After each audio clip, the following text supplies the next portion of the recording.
থেকে অনেক দিন। কয় বছর এগুলো? 20 বছর। এই জায়গায় বসে মুড়ি আলু কয় টাকা ফার্স্ট শুরু করছিলেন? কয় টাকা করে মুড়ি? লাস্টে তো ভাই করছি 10 টাকা 20 টাকা। আর এখন প্লেট কত? প্লেট ভাই মুড়ি বুঝ যাবে। আলু দিয়া মুড়ি, ডিম দেওয়া কত? ডিম দিয়ে আলু দিয়া 50।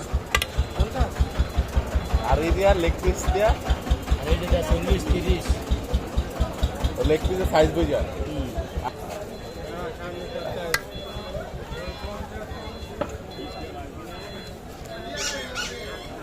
এই টপ